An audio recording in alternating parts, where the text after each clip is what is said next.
Hello friend, welcome to the channel solution. हमने अब तक देखा basic terminology which is very important for the toxicology point of view से। जैसा कि हमने आपका देखा कार्सिनोजेनिसिटी, टेराटोजेनिसिटी, म्यूटाजेनिसिटी और जीनोटॉक्सिसिटी। ये सब बेसिक्स है। जैसे किसी भी मैथमेटिक इक्वेशन को सॉल्व करने के लिए गिनती आनी चाहिए 1 2 3 4 5, वैसे ही पहाड़ा आना चाहिए ताकि आप एक्चुअल में उनके उस प्रिंसिपल को यूज करते हुए मैथमेटिक्स की कॉम्प्लेक्स से कॉम्प्लेक्स प्रॉब्लम को सॉल्व कर सकें। बिल्कुल वैसा ही जब हम बात करते हैं पॉइजनिंग की, तो बेसिक टर्मिनोलॉजी और उनके प्रिंसिपल को जानना बहुत ही आवश्यक है। हमने टर्मिनोलॉजी के बारे में देखा, अब हम बात करने वाले हैं ट्रीटमेंट ऑफ पॉइजन। और उस ट्रीटमेंट ऑफ पॉइजन में हम बात करेंगे जनरल प्रिंसिपल की कि कैसे, कब, कहां, किन किन तरीकों को फॉलो करते हुए हम किसी व्यक्ति के अंदर से यानी कि उसकी बॉडी से उस पॉइजन को बाहर रिमूव करें जिसने उसको गलती से ले लिया हो, इंटेंशनली लिया हो या किसी और रीजन की वजह से लिया हो। या अगर हम ऐसा ना ही कर पाते हैं, उसको निकाल नहीं पाते हैं,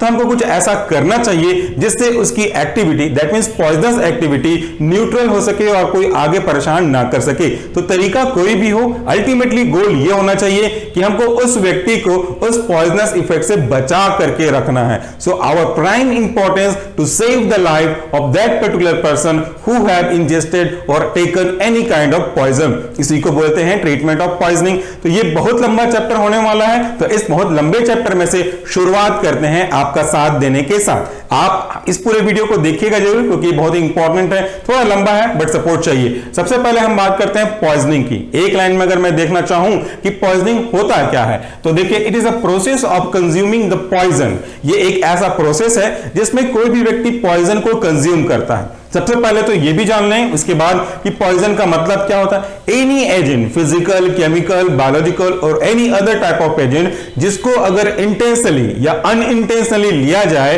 तो वो आपकी बॉडी में जाकर के आपकी बॉडी के बेसिक फिजियोलॉजिकल फंक्शन को अल्टर कर सकता है। Depending upon the types of और नेचर ऑफ पॉइजन, वो या तो आपकी सुपरफिशियल बॉडी को परेशान कर सकता है, सोमैटिक सेल को अफेक्ट कर सकता है, या depending upon the nature of toxic, वो आपके जीन के लेवल पे परेशान करेगा, प्रॉब्लम कॉज करेगा और वो हेरिडेटरी के रूप में आगे भी कैरी फॉरवर्ड होगा। आपको वो याद तो होगा ही, भोपाल गैस की जो ट्रेजेडी थी उसने कितनी ज्यादा दिक्कत कॉज कर दी। उस घटना ने काफी सारे लोगों को परेशान किया, प्रॉब्लम में डाला, उनके जीन लेवल पे जाकर के म्यूटेशन कॉज किया और उस जनरेशन के बाद जो आगे कई जनरेशन आई उनको भी परेशान करते हैं। तो इस तरीके से पॉइजनिंग का मतलब तो यही हुआ, कंज्यूम करना पॉइजन को, चाहे जानबूझ करके किया गया हो चाहे अनजाने में हुआ हो। उसके बाद देखिए कैटेगरी ऑफ पॉइजन की। अगर हम पॉइजन को क्लासिफाई करना चाहें उनके कैटेगरी के अकॉर्डिंगली, तो मुख्य रूप से स्पेसिफिक एंटीडोट वाले पॉइजन, यानी कि ऐसे पॉइजन जिनका कोई स्पेसिफिक एंटीडोट है, हमको मालूम है कि उस पॉइजन का एंटीडोट अवेलेबल है, उस कैटेगरी में डाल सकते हैं। और दूसरा ऐसे पॉइजन जिनका एंटीडोट हमको नहीं मालूम है या जिनके एंटीडोट नहीं बने हुए हैं। और जहां पे मैंने हैज मार्क लगाया वो इस बात को डिनोट कर रहा है कि ऐसे पॉइजनिंग की संख्या काफी ज्यादा है जिनका एंटीडोट हमें अभी तक नहीं पता या इनका एंटीडोट अभी तक ज्यादा मात्रा में बना नहीं है। तो सबसे पहले वर्ड को समझते हैं, दैट इज स्पेसिफिक एंटीडोट। इसका क्या मतलब होता है? स्पेसिफिक एंटीडोट कहने का मतलब होता है एक ऐसा एजेंट जो कि आपके पर्टिकुलर एक स्पेसिफिक टाइप के जो पॉइजन है इनके इफेक्ट को कम करने का काम करेगा, इनके अनवांटेड इफेक्ट को न्यूट्रल करने का काम करेगा, ताकि इसके हो सकने वाले अनवांटेड टॉक्सिक इफेक्ट से आपकी बॉडी या उस पर्टिकुलर व्यक्ति की बॉडी को बचाया जा सके फर्दर डैमेज होने से। तो ऐसे ही एजेंट जो कि टॉक्सिसिटी को रिड्यूस करते हैं, उनके इफेक्ट को नलीफाई, न्यूट्रल करने की कोशिश करते हैं, ऐसे ही एजेंट को हम बोलते हैं एंटीडोट। और एंटीडोट को समझाने के लिए सिंपल सा एक एग्जांपल कंसीडर करते हैं। जैसे मान लेते हैं ये हमारा बॉडी का कुछ पर्टिकुलर पार्ट है, रिसेप्टर है, और यहां पे हमारा कोई टॉक्सिक ड्रग मूव कर रहा है। तो जब कभी भी आपने कोई टॉक्सिक ड्रग को कंज्यूम किया है, यानी कि पॉइजन को कंज्यूम किया है, ये पॉइजन जाकर के आपके बॉडी के उस स्पेसिफिक पार्ट पे फिट हो जाएगा, वहां पे बैठ जाएगा। और as you know it very well that कि किसी भी ड्रग की एक्टिविटी या किसी ड्रग या केमिकल एजेंट की एक्टिविटी हमको तभी देखने को मिलेगी जब वो किसी रेस्पेक्टिव रिसेप्टर पे जाकर के बाइंड होगा। इन दोनों का जब कॉम्प्लेक्स बनेगा तभी वो जाकर के अपना वांटेड या अनवांटेड इफेक्ट शो करेगा। सो अब हम इसको रिमूव करना चाहते हैं हमारी बॉडी से, तो हमको एक ऐसा एजेंट यूज करना पड़ेगा जो इसके फर्दर एब्जॉर्प्शन को, फर्दर अनवांटेड एक्टिविटी को सप्रेस करे। That is simply known as a antidote. तो ये मान लेते हैं एक पेपर का स्ट्रिप ये एंटीडोट है और ये एंटीडोट जाकर के इसको इस जगह से रिमूव करने का काम करेगा। सो एंटीडोट ऐसे ही ड्रग हैं जो कि आपकी पॉइजनस एक्टिविटी को कम करने का काम करते हैं, और ऐसे एजेंट जिनका कोई एंटीडोट नहीं है तो उसके लिए हमको फिर दूसरा मेजरमेंट फॉलो करना पड़ेगा, जिसको हम लोग आने वाले पार्ट्स में देखेंगे। इसके बाद देखिए, supportive therapy is a main treatment for many cases of poison. जब हम बात करते हैं सपोर्टिव थेरेपी की तो उसका मतलब होता है हम उस व्यक्ति को कंफर्ट लेवल पे लेके आ सकें, जो भी अनवांटेड सिचुएशन है, सर्कमस्टांसेस है, उनका इनकाउंटर अगर उसके साथ हो रहा है तो उससे उसको वहां से हटा दिया जा सके। कोई भी ऐसे तरीके हम यूज करेंगे जो उस पेशेंट को सपोर्ट करेगा, वो सपोर्टिव थेरेपी कहलाता है। और मोस्ट ऑफ द केस में जहां पे हमारे पास कोई स्पेसिफिक एंटीडोट नहीं होते एक स्पेसिफिक तरह के पॉइजन के लिए या पॉइजनिंग केस के लिए, तो हमको सपोर्टिव थेरेपी को ज्यादा फॉलो करना पड़ता है। देखिए, एम ऑफ ट्रीटमेंट, अगर किसी ने पॉइजन कंज्यूम कर लिया तो उस व्यक्ति को पॉइजन से बचाने के लिए हमारा जो एम होता है, हमारा जो लक्ष्य होता है कि कैसे कैसे करें, उसको तीन तरीके से अपन क्लासिफाई या समझ सकते हैं। जो पहला तरीका है, देखिए, मेंटेन रेस्पिरेशन, उस व्यक्ति का रेस्पिरेशन को हमको मेंटेन करना होगा। सो उसको आप खुली हवा में लेकर के आए, अगर कोई जलने वाली कंडीशंस हुई होगी, कार्बन मोनोऑक्साइड की वजह से टॉक्सिसिटी डेवलप हुई होगी, तो हम उसको ओपन स्पेस में ले आएंगे, फ्रेश एयर में लेकर के आएंगे, ताकि उसकी जो इनहेलेशन की गई कार्बन मोनोऑक्साइड है उसको ऑक्सीजन के साथ हम रिप्लेस कर सके, या तो फिर वेंटिलेटर या तो फिर ऑक्सीजन मास्क सप्लाई कर सकते हैं उसके इस प्रॉब्लम को कम करने के लिए। दूसरा होता है सर्कुलेशन को हमको मेंटेन करना है, यानी कि ब्लड के सर्कुलेशन को through out the body maintain करना है। अगर उसका गेस्चर पोस्चर ऐसा हो चुका है कि सर्कुलेशन प्रॉपर नहीं हो रहे, तो उनको एक प्रॉपर वे पे बिठा करके, टिका करके, लिटा करके, एज पर द सिचुएशन हम उनके सर्कुलेशन को वापस से नॉर्मल करने की कोशिश करेंगे, जब तक कि स्पेसिफिक एंटीडोट या स्पेसिफिक ट्रीटमेंट अवेलेबल नहीं हो जाता। उसके बाद है एंड अदर वाइटल फंक्शंस की जो काम करने का तरीका है उसको हमको चालू रखते हुए रखना है। जैसे सांस लेने के प्रोसेस को आपने रेस्पिरेशन से ठीक किया, बॉडी के सर्कुलेशन को आपने ठीक किया, तो वैसे ही आपकी बॉडी के जो डिफरेंट मेन पार्ट है उनके एक पर्टिकुलर पोजीशन को हमको ठीक ठाक रखना है, उनके काम करने के प्रोसेस को चलते रहने देना है, नोज ब्लॉक नहीं होना है, ओरल कैविटी ब्लॉक नहीं होना है, वैसी चीजों को आप इसको मेंटेन कर सकते हैं।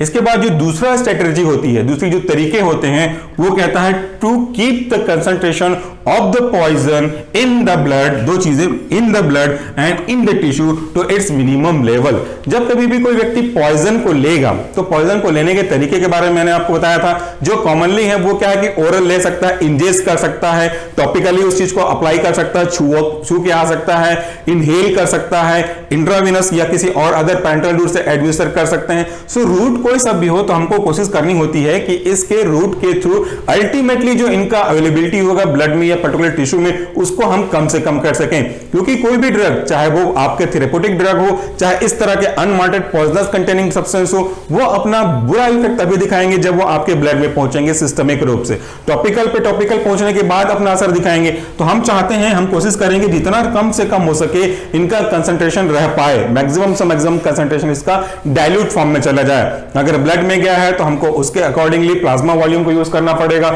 या ट्रांसफ्यूज करना पड़ेगा। अगर टॉपिकली है तो हमको इमीडिएटली उसको वॉश आउट करना चाहिए या किसी दूसरे न्यूट्रलाइजिंग एजेंट से करना चाहिए। आप केमिस्ट्री लैब में कभी बार केमिस्ट्री में एक प्रैक्टिकल करते करते एसिड से जलते हैं तो उसको न्यूट्रल करने के लिए बेस यूज करते हैं, वैसे कई चीजें यहां पे आ जाएंगी, तो उनको हम इस चीज से समझने का प्रयास करेंगे।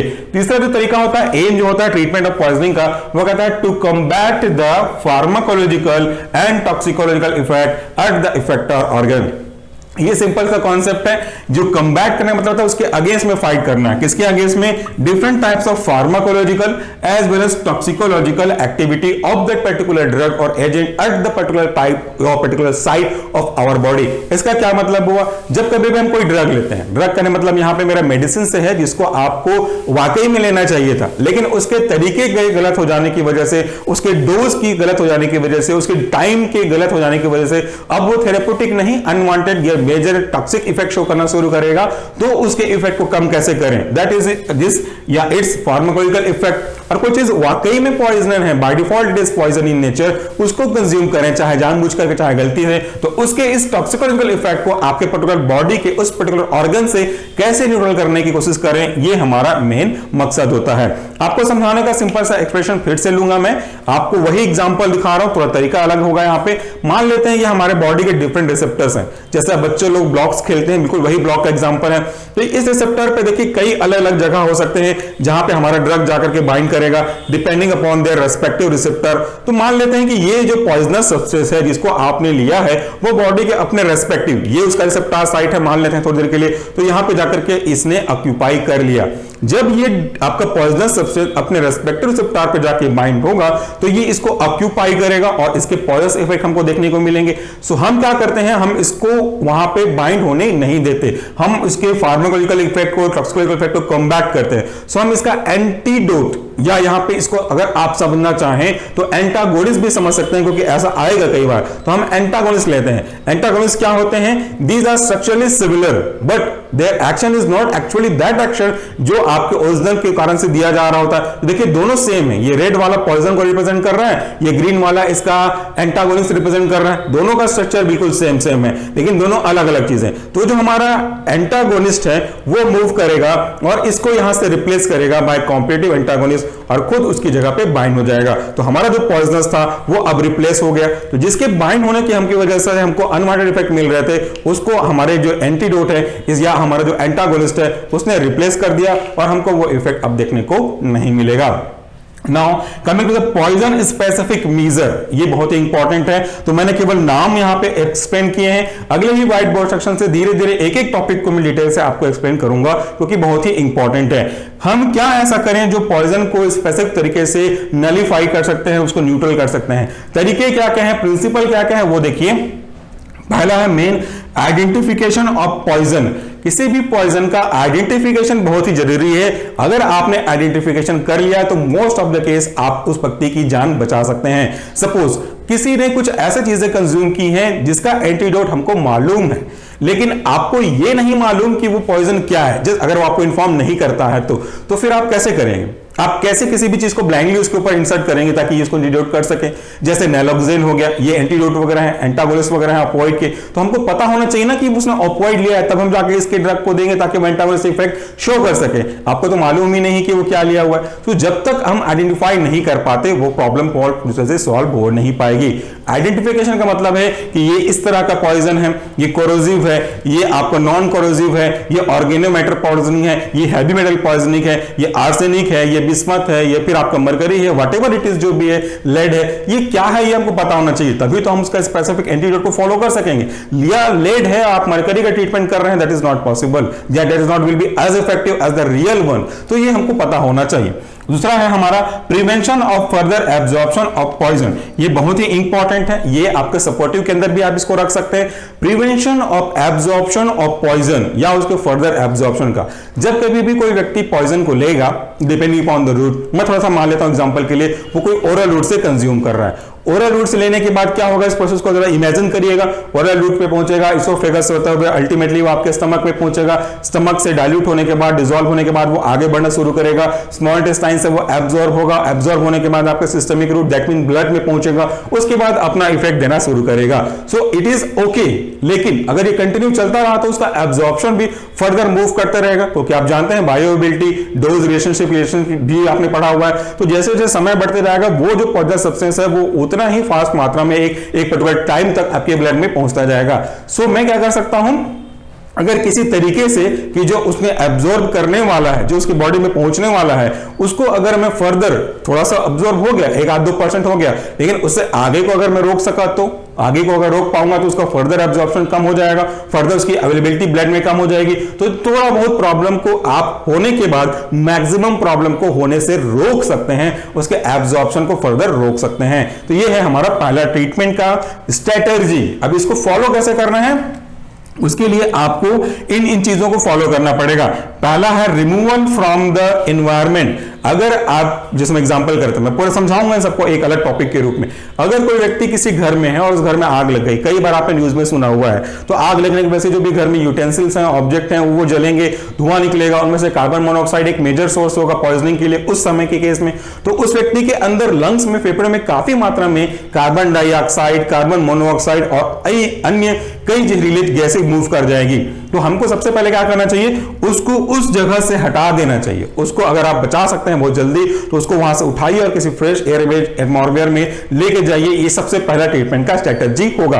अगर कहीं पे कुछ केमिकल्स बिखरे पड़े हैं, उसकी बॉडी में टच हो रहे हैं, तो तुरंत उसको वहां से आप लेके जाइए, ये आपके इंपॉर्टेंट है। अगर कहीं से गैस लीक हो रहा है, तुरंत उसको आप वहां से लेके जाइए। तो किसी भी पॉइजनस सब्सटेंस के एनवायरमेंट से उसको लेके जाना, दूर करना पहला ऑब्जेक्ट हो सकता है इस पहले वाले प्रिंसिपल का। दूसरा कहता है आपका एमएसएस यूज करें।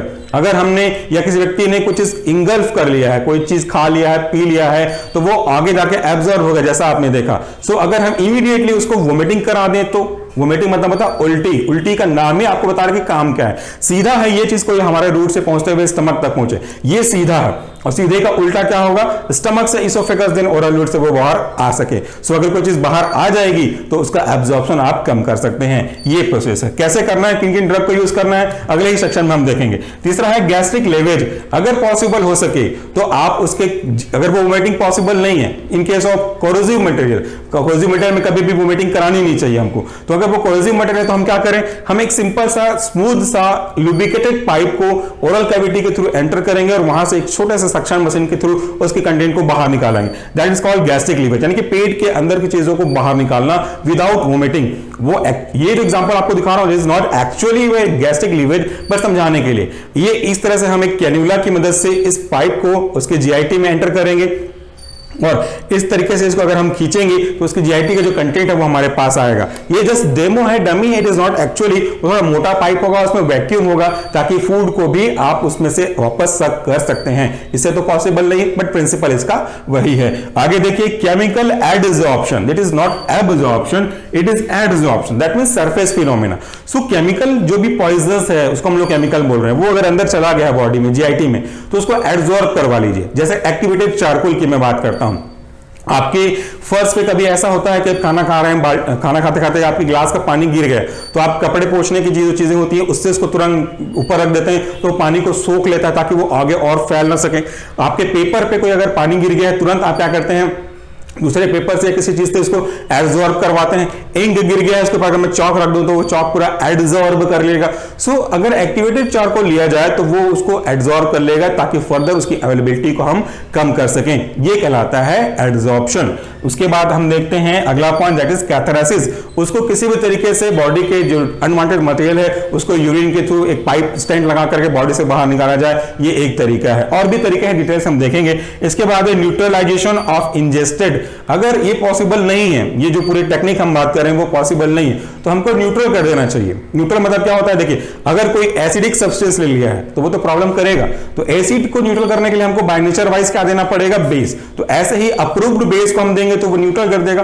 अगर बहुत ज्यादा बेसिक ड्रग ले लिया है, वो बेसिक पॉइजन ले लिया है, तो हमको उसको अकॉर्डिंगली एसिड देकर अपन न्यूट्रल करेंगे। तो अल्टीमेटली है कहीं पे इसको न्यूट्रल करके एक्टिविटी को अचीव किया जाए। नाउ अगला है जो स्ट्रेटजी, ये कहता है increase bio transformation and elimination. मतलब क्या हुआ, ये पढ़े हैं आप लोगों ने फर्स्ट फार्माकोलॉजी में।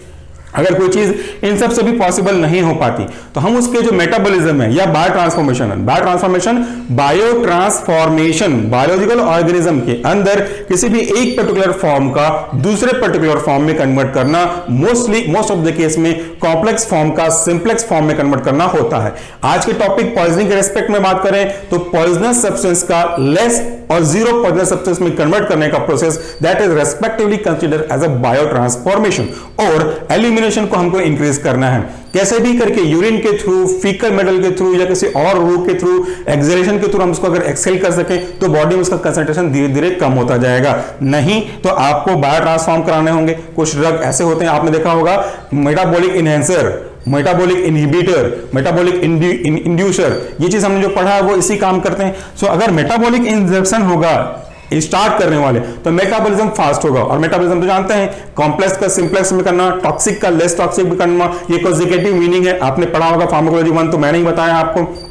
सो एंजाइम इंडक्शन करके उस पर्टिकुलर केमिकल के मेटाबॉलिज्म को फास्ट कर दें ताकि वो सुटेबल रूट से बॉडी से बाहर निकल जाए। दूसरा होता है बिलियरी यूरिनरी एक्सक्रीशन, बाइल के थ्रू या तो यूरिन के थ्रू उसको बॉडी से बाहर निकाला जाए डिपेंडिंग अपॉन द पोलैरिटी।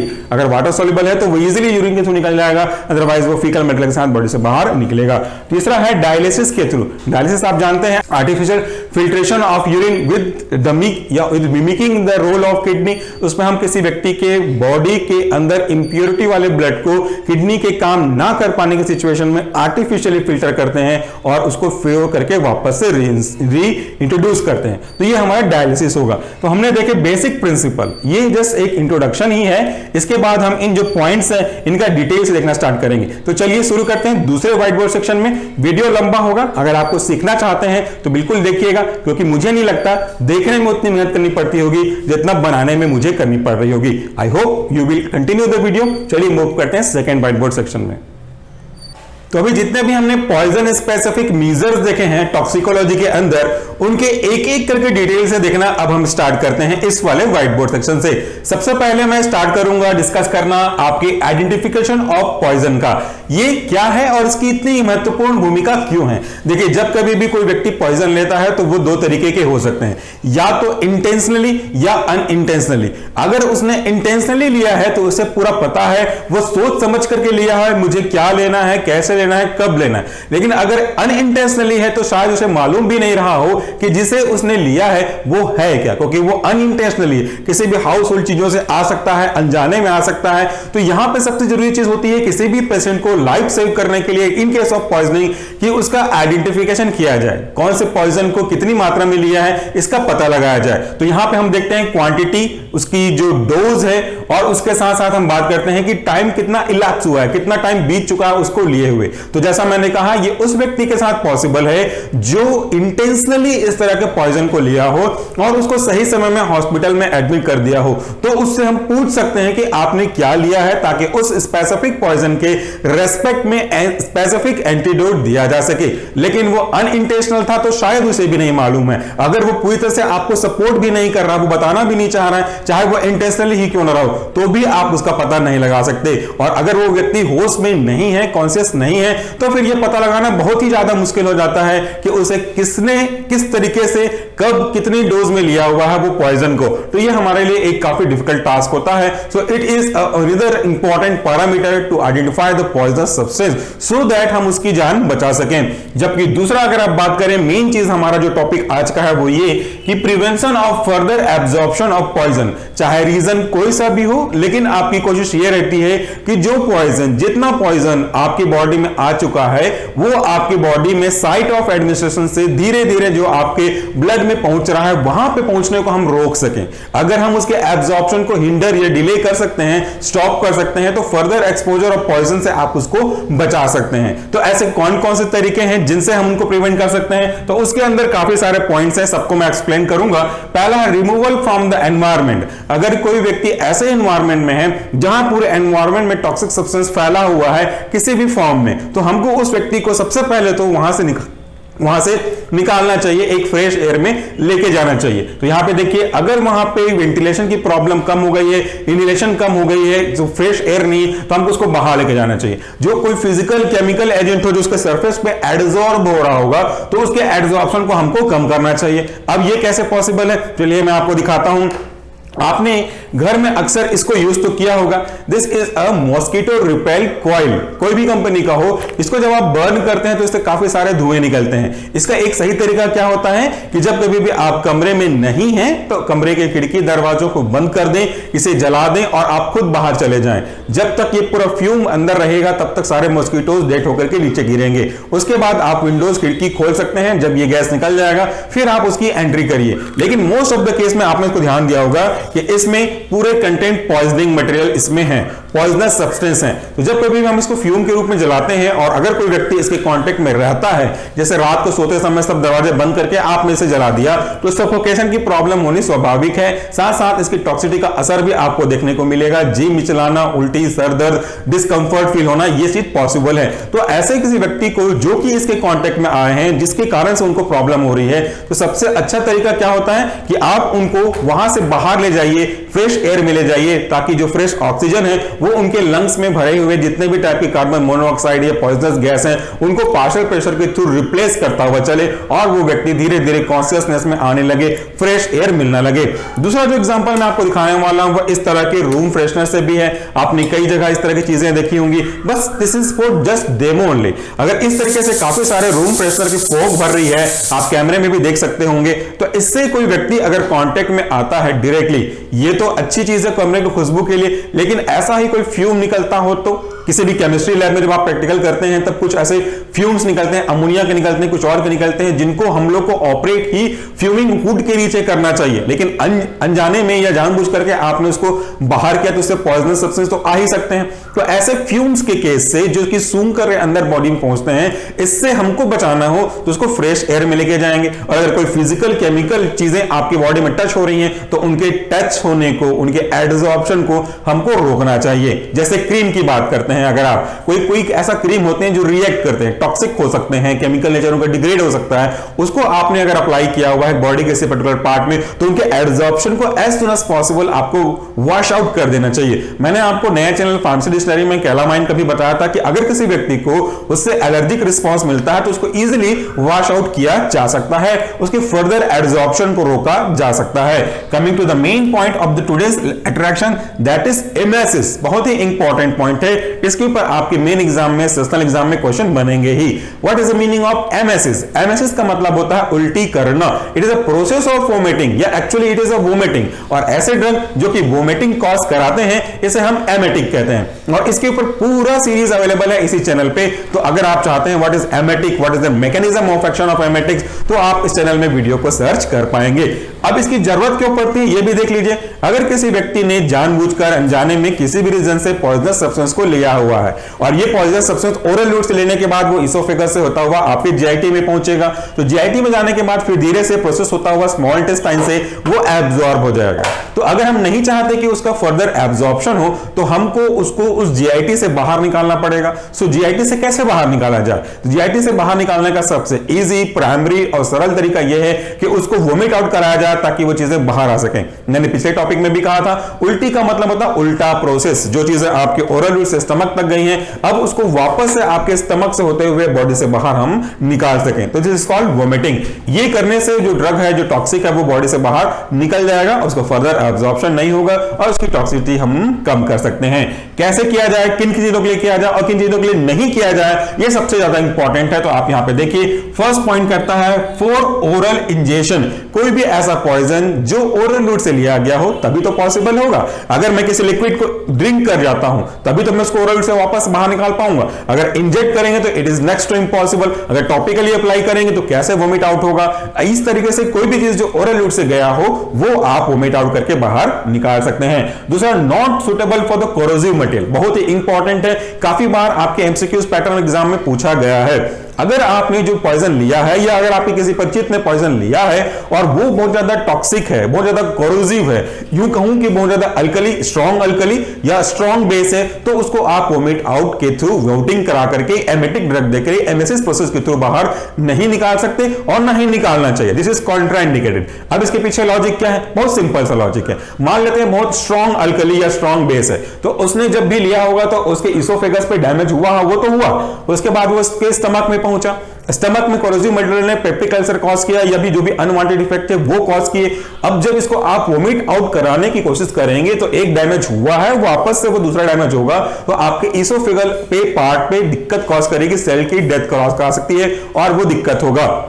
तो हमको ऐसे कोरोसिव ड्रग के लिए एमेटिक सब्सटेंस को यूज नहीं करना चाहिए। तीसरा, ऐसे एजेंट जो कि कोरोसिव हैं ऑलरेडी, साथ साथ सेंट्रल नर्वस सिस्टम को स्टिमुलेट करने वाले ड्रग हैं, पेट्रोलियम प्रोडक्ट हैं, उन केस में भी हमको यूज नहीं करना चाहिए। देखिए, ये तो समझ में आ गया आपका कोरोसिव सब्सटेंस का। सीनस स्टिमुलेंट क्या होता है? जब सीनस स्टिमुलेंट ड्रग की पॉइजनिंग हुई हो तो वो ड्रग आपके सेंट्रल नर्वस सिस्टम को ऑलरेडी स्टिमुलेट कर चुका होता है, और जब हम एमेटिक कराते हैं, एमेटिक ड्रग देते हैं, तो ये एमेटिक ड्रग अपने प्रिंसिपल के अकॉर्डिंगली, मैकेनिज्म ऑफ एक्शन के अकॉर्डिंगली, जिसको हमने ऑलरेडी अपलोड किया हुआ है, वो भी सेंट्रल नर्वस सिस्टम को स्टिमुलेट करने का काम करते हैं। तो जिसकी वजह से पॉइजनिंग हुई थी वो सेंट्रल नर्वस सिस्टम स्टिमुलेंट है। भले ही वोमिटिंग आप करना चाह रहे हैं, इसका इफेक्ट सेंट्रल नर्वस सिस्टम पे मिलेगा, तो एक स्टिमुलेंट प्लस और स्टिमुलेंट दोनों मिलकर के काफी ज्यादा प्रॉब्लम कॉज करेंगे। That is why we should not not use emetic drug in case of corrosive material poisoning, in case of central nervous system stimulant poisoning और in case of those patient who have taken the petroleum product, क्योंकि वो भी आपके जो oesophagus है, आपके nozzle cavity है,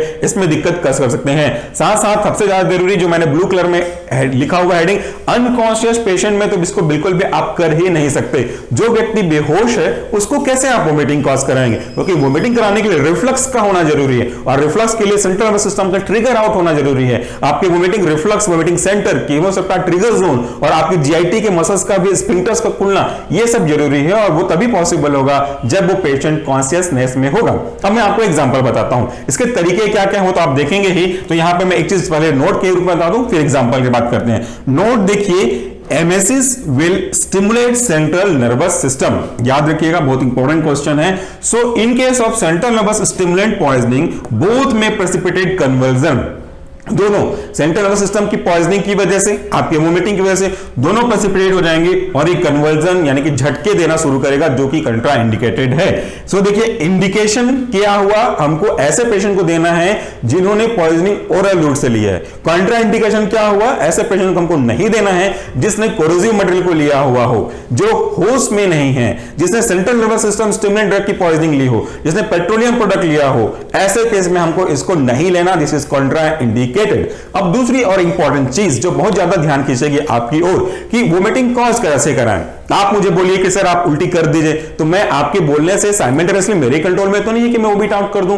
आपको अगर बोला जाए कि वोमिट आउट करिए इमीडिएटली राइट नाउ, तो it is next to impossible. आप तो बिना किसी फिजिकल केमिकल एड के कर ही नहीं पाएंगे, it is not under your control. तो हमको किसी ऐसे एजेंट की जरूरत पड़ेगी जो आपको इस तरह की वोमिटिंग कॉज कराने में मदद करे। ऐसे ही एजेंट को हम बोलते हैं एमेटिक्स, और ये एमेटिक्स कई तरह के हो सकते हैं। जो मेन चीजें हैं मैं उनको बताता हूं। सबसे पहले जो पहला है आपका, वह है मैकेनिकली मतलब कुछ चीजों को यूज करके, कुछ फिजिकल चीजों को यूज करके। और ये मैकेनिकली कैसे काम करेगा, ये आपके स्ट्रोक करेगा आपके पोस्टीरियर फेरिंग्स को और वोमिटिंग कॉज कराएगा। मैं आपकी बात तो नहीं कह सकता, लेकिन मैं अपनी बात जरूर करूंगा। जब कभी भी कुछ ऐसी चीजें मैं खा लेता हूं मार्केट से जो चीजें मेरे को सूट नहीं करती, तो वो मेरे पेट में डिस्कंफर्ट कॉज करती हैं, थोड़ी बेचैनी फील होती है, तो मुझे जानबूझ करके उनको वोमिट आउट करना होगा, क्योंकि वो चीजें सूट नहीं कर रही मुझे पर्सनल लेवल पे। तो ये जैसा मैंने कहा कि मेरे मन में कंट्रोल में तो नहीं है कि वोमिट आउट करना है तो वोमिटिंग हो जाएगी, मुझे उस वोमिटिंग को इंड्यूस करना पड़ेगा। सो मैं अपने दो उंगलियों को आपके ओरल कैविटी के पैलेट के ऊपर लेके जाता हूं और सॉफ्ट पैलेट के पास टच करता हूं, तो इसकी वजह से स्टिमुलेट होगा और वो फिर वोमिट आउट हो जाएगा। ये है फिजिकल एड्स ऑफ वोमिटिंग। दूसरा, अगर आप बात करें इपिकैक सिरप की, तो एक बुक में लिखा हुआ है आपके घर में एक ऐसी चीज जो हमेशा होनी चाहिए, वो है इपिकैक का सिरप। खास करके अगर आपके घर में छोटे बच्चे हैं तो। क्यों? क्योंकि छोटे बच्चे, मैं इसको इंडिकेट नहीं कर रहा, जो लिखा है उसी को मैं बता रहा हूं, this is not my opinion. उसमें लिखा हुआ है कि छोटे बच्चे अगर होते हैं, आपने देखा भी होगा कि वो छोटे बच्चे किसी भी चीज को मुंह पे डालना स्टार्ट करते हैं। कोई कीड़ा भी अगर मूव कर रहा हो तो कीड़े को पकड़ करके मुंह में डालना स्टार्ट करते हैं। तो ऐसे केस में पॉइजनिंग को सबसे पहले ठीक करने के लिए इपिकैक को यूज कर सकते हैं। हालांकि इसका डोज मैं यहां पे आपको मेंशन नहीं कर रहा, ताकि डोज मेंशन ना करने की वजह से आप सेल्फ मेडिकेशन ना कर पाए। बच्चों के लिए और एडल्ट के लिए इनका डोज अलग अलग है। सो देखिए, इपिकैक सिरप मतलब इपिकैकुआना का एक सिरप है और इसके अंदर जो कंटेंट होते हैं वो बिटर होते हैं और वो वोमिटिंग कॉज कराते हैं। So this will induce vomiting. But एक चीज और, अगर किसी ने कुछ खाया हुआ है, जैसे मैंने आपको कहा कि मैं कुछ खा लेता हूं बाहर से जो मुझे सूट नहीं कर रहा, तो मैं उसे वोमिटिंग कर देता हूं। कभी कभी ऐसा भी होता है आपके साथ कि जब आप मॉर्निंग में उठते हैं तो आपको वोमिटिंग की फीलिंग्स होती है, लेकिन तब तक आपका जीआईटी एम्प्टी हो चुका होता है, आपके जीआईटी में कोई कंटेंट नहीं होते, तो वोमिटिंग होता ही नहीं। आपको बस वोमिटिंग की एक्टिविटी करनी पड़ती है, कोई कंटेंट बाहर नहीं निकल पाता। तो ये एम्प्टी स्टमक की वजह से वोमिटिंग पॉसिबल है नहीं। सो हम इसमें क्या करेंगे, अगर कोई व्यक्ति एम्प्टी स्टमक पॉइजन लेता है, उसको वोमिटिंग कॉज कराने के लिए हमको उसको थोड़ा सा जो टिपेड वाटर होता है, जिसको हम लोग बोलते हैं ल्यूक वार्म, हल्का कुनकुना वाटर, ना बहुत ज्यादा गर्म ना बहुत ज्यादा ठंडा, ऐसे वाटर को इस इपिकैक सिरप के बाद हम उसको देते हैं, ताकि वो आपके जीआईटी के कंटेंट के रूप में काम करे और वो रिफ्लक्स के रूप में वोमिटिंग कॉज करा सके। Coming to the next drug, that is apomorphine. Apomorphine बहुत ही इंपॉर्टेंट है पॉइजनिंग के केस में ट्रीटमेंट के लिए, लेकिन उसकी कुछ लिमिटेशन भी है। तो सबसे पहले मैं यूज की बात कर लूं, एडवांटेज की, तो this is rapid in action. ये काफी जल्दी अपना रिस्पॉन्स शो करेगा as a emetic drug. Within 3 to 5 minute ये वोमिटिंग कॉज कराता है। It has to be given parenterally, ये इसका एक लिमिटेशन है, कह लीजिए इनको पैरेंटली दिया जाता है और ये पैरेटी देने की वजह से फास्ट इफेक्ट करेंगे, लेकिन इनके डोज और इनके रूट थोड़े से अनकंफर्टेबल हो सकते हैं। यहां पे एक नोट और ले लेते हैं, दिस एपोमॉर्फिन इज सीएनएस डिप्रेशन। अब तक हम बात कर रहे थे contraindication in case of central nervous system stimulant, but right now it is CNS depression, यानी कि ऐसा एक ड्रग जो कि आपके सेंट्रल नर्वस सिस्टम को डिप्रेस कर देता है, शांति से थोड़ा और नीचे लेकर के आता है। तो क्या होगा, and along with that CNS depression activity and also should not be taken with poison which is in nature of central nervous system depression. ऊपर के केस में मैंने बताया आपको एमेटिक में सेंट्रल नर्वस सिस्टम स्टिमुलेंट के साथ भी नहीं लेना है, लेकिन अगर आप स्पेसिफिकली एपोमॉर्फिन को यूज कर रहे हैं एज अ एमेटिक ड्रग तो सेंट्रल नर्वस सिस्टम डिप्रेशन के साथ भी इसको आपको नहीं लेना है। क्यों? क्योंकि ये आगे जाकर के आपके डिप्रेशन इफेक्ट तो कॉज करेगा ही करेगा, साथ ही साथ रेस्पिरेशन को भी ये स्लो कर देगा।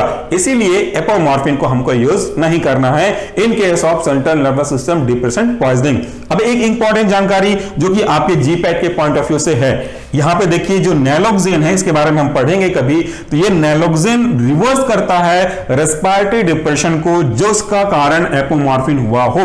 यानी कि मैंने कहा अभी कि एपोमॉर्फिन यूज करने से आपकी एमेटिक तो इफेक्ट जल्दी मिल जाएगा 3 से 5 मिनट के अंदर, लेकिन अगर किसी व्यक्ति ने central nervous system depression drug लिया है एज ए पॉइजनिंग ड्रग के रूप में, तो इसको हम यूज करेंगे तो रेस्पिरेटरी सिस्टम थोड़ा सा स्लो हो जाएगा, और इसी स्लो हुए रेस्पिरेटरी सिस्टम के अनवांटेड इफेक्ट को एंटागोनाइज दैट मींस रिवर्स करने के लिए एज अ एंटीडोट या एंटीथेरेप्यूटिक ड्रग फॉर पॉइजनिंग हम इसको एपोमॉर्फिन को ठीक करने के लिए नैलोक्सिन को लेते हैं। तो पॉइंट के केस में भी ये पढ़ेंगे, तो ये सिंपल एक्सप्रेशन हुआ। अभी हमने बात किया आपके आइडेंटिफिकेशन ऑफ पॉइजन का पॉइंट, फिर हमने बात किया प्रिवेंशन ऑफ फर्दर एब्जॉर्प्शन, उसके अंदर जितने सब पॉइंट्स है वो बात किया। चलिए अब हम गैस्ट्रिक लीवर्स के बारे में बात कर लेते हैं इसी वीडियो के तीसरे व्हाइट बोर्ड सेक्शन में। चलिए अब पिछले व्हाइट बोर्ड सेक्शन से आगे कंटिन्यू करना स्टार्ट करते हैं। हम बात कर रहे हैं स्पेसिफिक मेजरमेंट के अकॉर्डिंगली पॉइजन का ट्रीटमेंट। सो ऐसा केस जहां पे हम पॉइजन के एब्जॉर्प्शन को फर्दर एब्जॉर्ब होने से रोकना चाहते हैं, तो उसके लिए हमारा जो तीसरा तरीका होगा वह है गैस्ट्रिक लीवेज। इसका क्या मतलब होता है, देखिए जब कोई भी चीज हम ओरल रूट से लेंगे, it is applicable only for the oral route. तो इसमें क्या होगा, जब कभी भी हम कोई ऐसी चीज लेंगे जो पॉइजनस इन नेचर होगा, हम उसको नहीं चाहते कि वो फर्दर एब्जॉर्ब हो, तो उसको वोमिट आउट करा देना चाहिए, लेकिन कुछ कंडीशंस ऐसे हैं जिसमें वोमिटिंग पॉसिबल नहीं है। सो हम क्या करते हैं, यहाँ पे एक हल्की सी सॉफ्ट ट्यूब को आपके ओरल रूट इसोफेगस से होते हुए स्टमक तक पहुंचाते हैं, और स्टमक के अंदर के कंटेंट जिसमें आपका पॉइजन ऑलरेडी डिसॉल्व हो गया है, इसे वापस से खींच के लेते हैं, वापस से सक कर लेते हैं। ऐसे ही प्रोसेस को हम बोलते हैं गैस्ट्रिक लीवेज। इसके कई सारे एडवांटेज हैं ओवर द वोमिटिंग प्रोसेस, जिसके बारे में आप धीरे धीरे जानेंगे। मैं यहां पे आपको दो अलग चीजें करने वाला हूं, एक डायग्राम से भी समझाऊंगा, दूसरा आपको लाइव डेमो भी दिखाऊंगा कि कैसे हुआ होता या कैसे होता ये चीज अगर हम गैस्ट्रिक लीवेज के बारे में बात कर रहे होते, जस्ट रिसेंबल करने के पॉइंट ऑफ व्यू से। लेकिन सबसे पहले इन पॉइंट्स को समझ लेते हैं। इसके लिए एक चीज की आवश्यकता होगी, वो है एक सॉफ्ट ट्यूब जिसको आपको ओरल रूट से इंसर्ट करना है। उससे पहले आपको उसका मेजरमेंट भी लेना पड़ेगा, कितनी लेंथ होनी चाहिए पर्टिकुलर व्यक्ति के अकॉर्डिंगली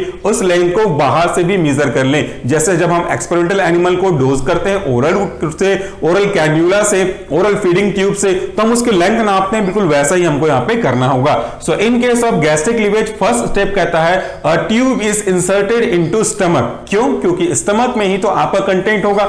यहां पे एक चीज और याद रखिए, ये बुक्स में आपको नहीं मिलेंगे, कि जब कभी भी हम किसी व्यक्ति के अंदर से जीआईटी से उस कंटेंट को बाहर निकालना चाहते हैं, तो कोशिश ये करनी होती है कि वो व्यक्ति आपके लेफ्ट करवट की ओर रहा हो, ताकि पूरे कंटेंट को इजीली हम बाहर निकाल सकें। या अगर ऐसा पॉसिबल नहीं है तो एक स्टेडी फेट में एक प्रॉपर गेस्चर पोस्चर वो मेंटेन करते हुए इसको हमको इंसर्ट करना है।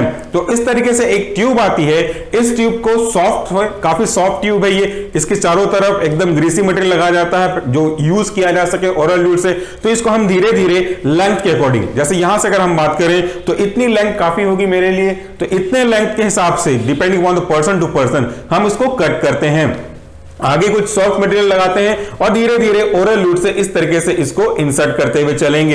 यहां पे एक चीज और भी ध्यान देने वाली चीज, कि जब कभी भी आप ऐसे पाइप को इंसर्ट करें और आपको अंदर कुछ ऐसा रेजिस्टेंस डेवलप होना लगे या ऐसा कुछ चीज लगे कि कुछ चीज फंस रही है जो इस पाइप को अंदर जाने नहीं दे रही है, तो do not try to force it. आप उसको फोर्स नहीं करें, धीरे धीरे अंदर जाना है। और ये प्रैक्टिस आपको करनी भी नहीं है, ये केवल मैं आपको प्रोसीजर बता रहा हूं। That should be taken place only under the guidance of medical supervision position only, जहां पे आपको कुछ भी करने की आवश्यकता नहीं है। सो हम इसको इंसर्ट करते हैं। इंसर्ट करने के बाद आगे का प्रोसेस होगा जिसको मैं एक्सप्लेन करता हूं। यहां पे दूसरा पॉइंट कहता है content of the stomach is wash out with lukewarm water और saline water to remove the unabsorbed poison. बहुत ही इंपॉर्टेंट लाइन है, पिछले टॉपिक में भी मैंने आपको कहा था। अगर किसी व्यक्ति का जीआई कंटेंट एम्प्टी है, गैस्ट्रिक एम्प्टिंग है, ताकि वो पॉइजन ले चुका है, उसके बाद भी कुछ खाया पिया नहीं है, तो ये मुश्किल होता है कि उसको वोमिट आउट कराएं, क्योंकि कंटेंट तो कुछ है ही नहीं, तो वोमिट आउट होगा क्या। तो उसके केस में, या अगर इन जनरल भी अगर आप बात करें प्रैक्टिस के ध्यान से रखते हुए, तो उसको डाइल्यूट करने के पर्पज से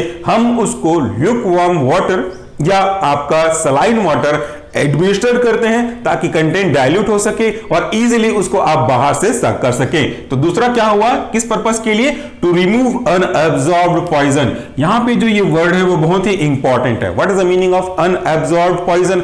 अगर कोई व्यक्ति पॉइजन लेता है, सपोज अभी बज रहे हैं दोपहर के 12 बजे, तो इसने पॉइजन लिया 12 बजे, अब उनके जीआईटी में गया, तो जाने के कुछ देर बाद ही उनका एब्जॉर्प्शन तो स्टार्ट हो चुका होगा।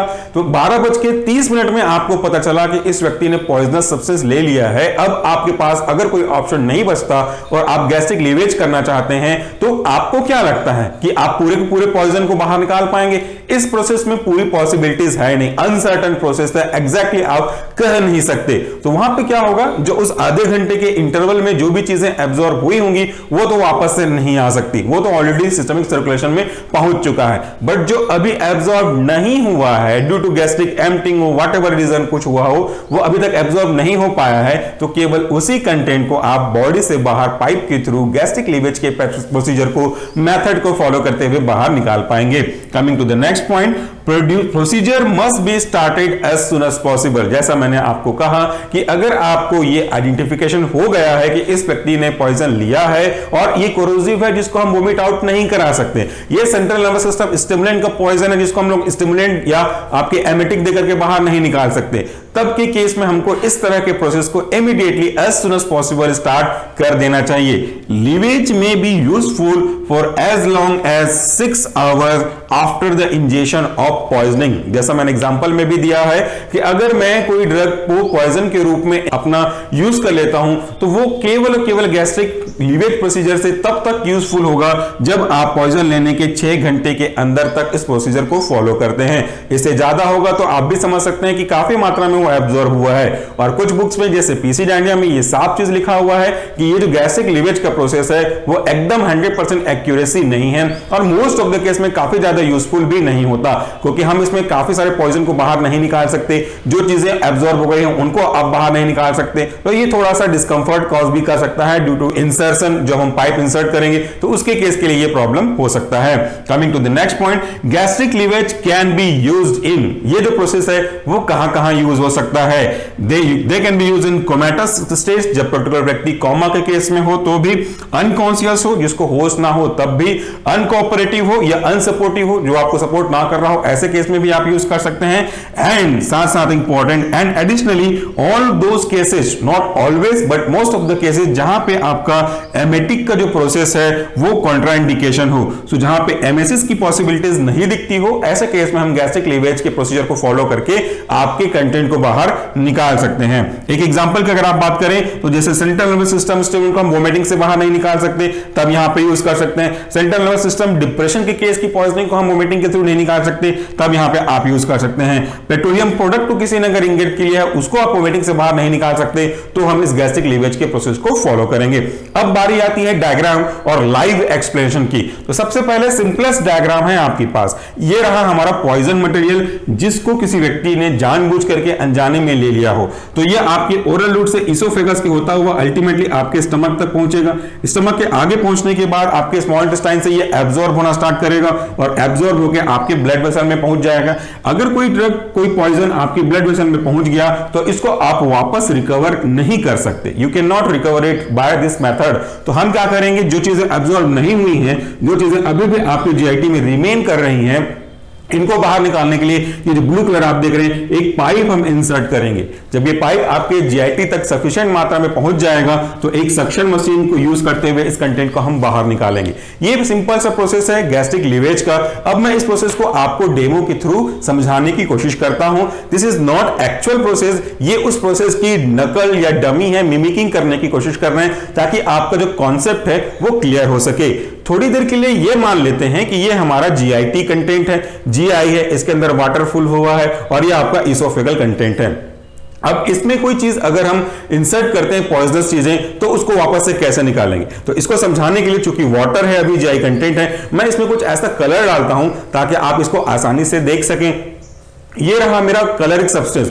थोड़ी देर के लिए ये माने कि ये पॉइजनस सब्सटेंस है और इस पॉइजनस सब्सटेंस को डाल देने की वजह से जो अंदर का कंटेंट है वो आप बड़ी आसानी से देख सकते हैं, that is converted into a red colour. तो ये एक पॉइजनस हो गया मान लीजिए। जस्ट फॉर एग्जांपल, हर चीज को हमको एज्यूम करना पड़ेगा ताकि हम हर एक कॉन्सेप्ट को बेसिकली समझ सकें।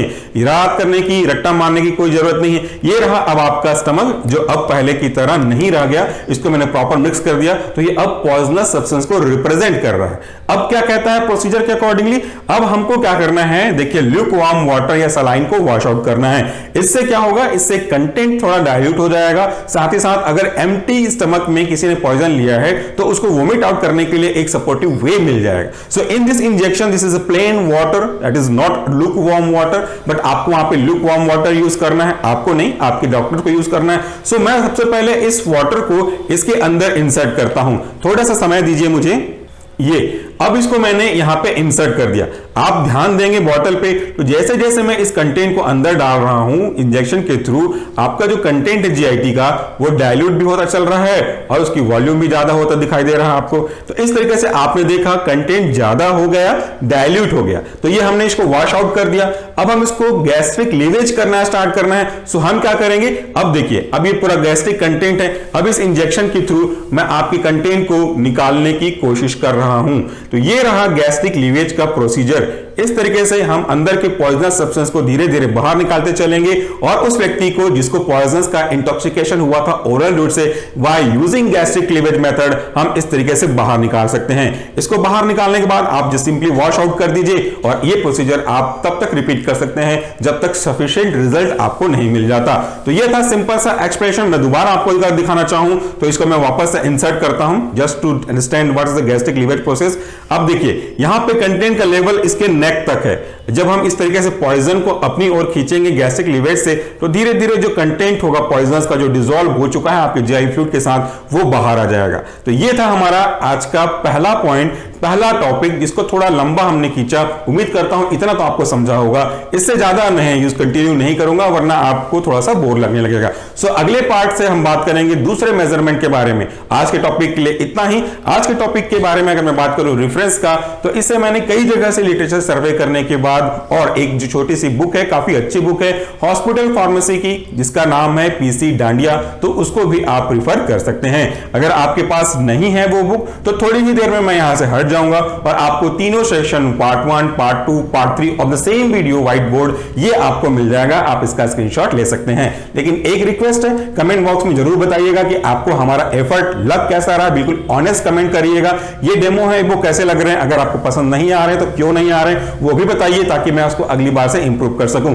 आपका फीडबैक, आपका कमेंट, यही हमारी एक्चुअल इकोनॉमी है, यही हमारी एक्चुअल सरप्राइज प्राइसिंग है और सेटिस्फैक्शन है। हम आपसे कोई चार्ज ना कर रहे हैं ना कभी फ्यूचर में करेंगे, लेकिन आपसे इस तरह के सपोर्ट, फीडबैक और दूसरे तरह के सपोर्ट की एक्सपेक्टेशन जरूर करते हैं। So friend, that's all for today. Thank you very much for watching this video. नमस्कार and do take care of yourself.